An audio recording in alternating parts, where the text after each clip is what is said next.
इनसे पहले मोदी जी आए थे, वो सिर्फ राशन का बात बोले थे। वो राशन का मुद्दा में बात किए कि मैं सारे देश को 5 किलो राशन का अनाज दूंगा, यानी आपको अनाज दूंगा, भिखारी ही रखूंगा। लेकिन आज राहुल जी ने यहाँ पे आकर के बोला कि मैं हर महिला को 1 लाख रुपया सालाना दूंगा। वो पूरा देश को बचाने के काम करते हैं और मोदी जी आकर के भिखारी का काम करें कि सिलेंडर बांट दिए, गैस के लिए भराने के लिए लोग माथे बहलने लोग सोच रहे हैं। इसी तरीका ललटेन बांट दिए, तेल भराने के लिए लोग सोच रहे हैं। मोदी जी आज तक ये देश को लूटने के काम किया है और ये देश को यानी बेचने के काम किया है। 10 साल मोदी का राज आया, हम लोग छत बिछत हो गए। हम नहीं चाहते हैं इसे सरकार का रहना। हम स्वतंत्र जीना पसंद करते हैं, जैसे स्वतंत्र जीते थे सोनिया राहुल के समय में, हम लोग उसी जीवन पसंद करते हैं। अभी अभी बसिया में राहुल गांधी की सभा खत्म हुई है और उसके बाद कांग्रेस के ये कार्यकर्ता हमारे साथ हैं। इनसे समझेंगे, बात करेंगे कि कैसे राहुल गांधी के भाषण को ये मोटिवेशन के तौर पर अपने क्षेत्र में लेकर के जाएंगे और लोगों को बताएंगे कि राहुल गांधी ने किन मुद्दों पर बात की है। क्या नाम है सर आपका? सर मैं सेवा दल से हूँ, कांग्रेस, और मेरा नाम हुआ MD कलाम आलम। और सर राहुल जी ने आज जो बोला, इनसे पहले मोदी जी आए थे, वो सिर्फ राशन का बात बोले थे। वो राशन का मुद्दा में बात किए कि मैं सारे देश को 5 किलो राशन का अनाज दूंगा, यानी आपको अनाज दूंगा, भिखारी ही रखूंगा। लेकिन आज राहुल जी ने यहाँ पे आकर के बोला कि मैं हर महिला को 1 लाख रुपया सालाना दूंगा। वो पूरा देश को बचाने के काम करते हैं और मोदी जी आकर के भिखारी का काम करें कि वो इस देश में जितने भी जनता है वो भीख मांगते रहे 5 किलो अनाज में ही। लेकिन आज हमारे राहुल गांधी जी ने इतना ऊंचा बात बोले कि मेरी सरकार बनी तो मैं देश में नौकरी दूंगा, रोजगार दूंगा, युवा लोग का रोजगार दूंगा, और खास करके महिलाओं लोग का, जो बोले कि आप जो मेहनत करते हैं घर में, जो आपका, उसका भी मैंने 1 लाख रुपया दूंगा। उधर तो प्रधानमंत्री बोल रहे हैं कि हम लखपति दीदी बना देंगे। लखपति दीदी तो आप देख ही रहे हैं भैया, सिलेंडर बांट दिए, गैस के लिए भराने के लिए लोग माथे बहलने लोग सोच रहे हैं। इसी तरीका ललटेन बांट दिए, तेल भराने के लिए लोग सोच रहे हैं। मोदी जी आज तक ये देश को लूटने के काम किया है और ये देश को यानी बेचने के काम किया है। लेकिन इस बार सारे जनता, ये जो भीड़ आई है, ये भीड़ कोई आप देखे भी ये होंगे मेरे मीडिया बंधु लोग, ये भीड़ कोई भाड़ा का भीड़ नहीं आया है और अभी तक भीड़ आ ही रहा है रास्ता में। और आज का जो भीड़ ये साबित करता है कि झारखंड में 14 लोकसभा हम लोग जीतेंगे भैया। वो तो परिणाम आने के बाद जी सर पता चलेगा कि कितने सीट पर कांग्रेस बढ़त में है। जी सर। लेकिन उससे पहले जो आपने जिक्र किया कि मोदी देश को लूट रहे हैं। जी सर। बीते कल ही ईडी की जो छापेमारी हुई, उसमें एक नेता के PA के नौकर के घर से 30-32 करोड़ रुपए बरामद हुए हैं। इस पर कांग्रेस पर लगातार बीजेपी हमलावर है, इस पर कैसे देख रहे हैं? पैसा तो आपके यहाँ से पकड़ा रहा है। सर देखिए, ये जो है ना, खास करके हमारे मंत्री जी के यहाँ से नहीं पकड़ाया गया।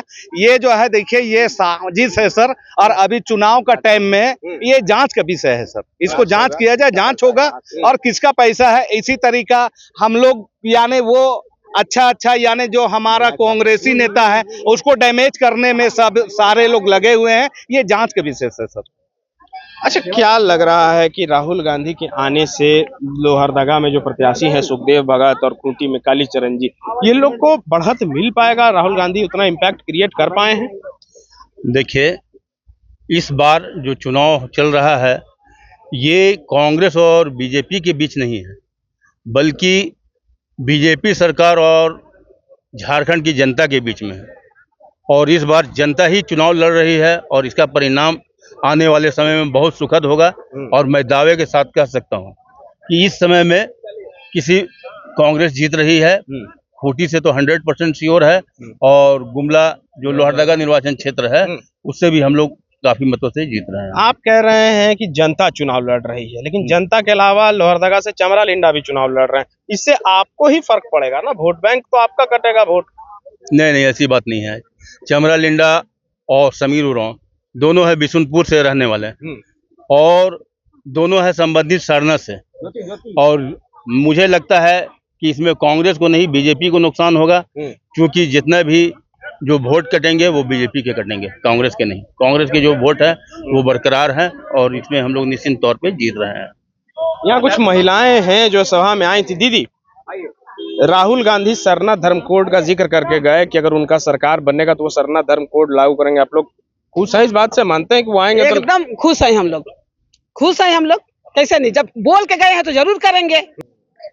अच्छा, ये जो प्रधानमंत्री बिरसा मुंडा के गांव से एक योजना शुरुआत की आदिवासियों के लिए, क्या इस इलाके में आदिवासियों को उसके फायदा पहुंचा है? क्या नल जल योजना गांवों तक पहुंची है?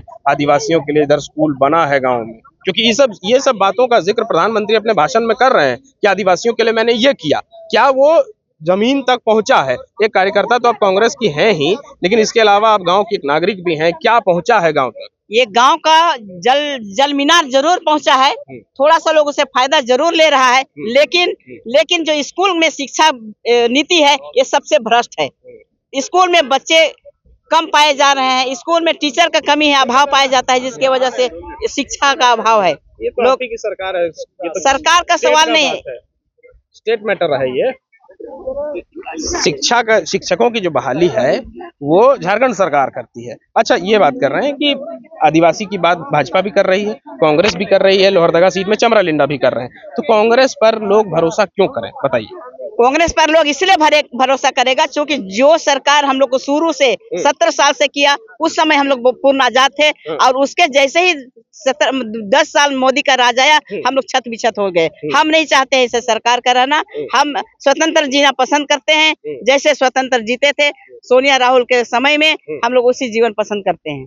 ठीक है, तो देखिए कांग्रेस के कार्यकर्ताओं का कहना है कि राहुल गांधी जी ने कहा है वो करके दिखाएंगे, बशर्ते उन्हें मौका मिलना चाहिए। अब देखना होगा कि राहुल गांधी की ये सभा आने वाले 13 मई को मतदाताओं को अपने और कितना लुभा सकती है।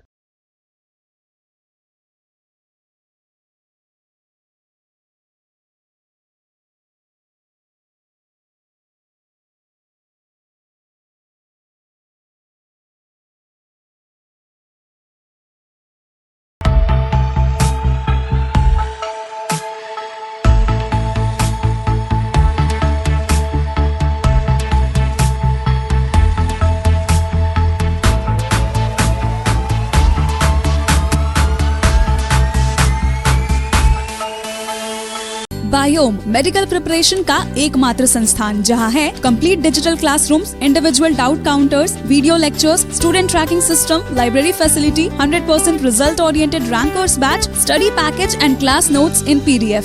झारखंड के इतिहास में पहली बार नीट UG में 700 मार्क्स पार। 10th पास स्टूडेंट्स के लिए फाउंडेशन कोर्स और 11th पास स्टूडेंट के लिए फ्रेशर कोर्स। 12th पास स्टूडेंट्स के लिए टारगेट कोर्स 18 अप्रैल से शुरू हो रहे हैं। Contact biome. Followup.in.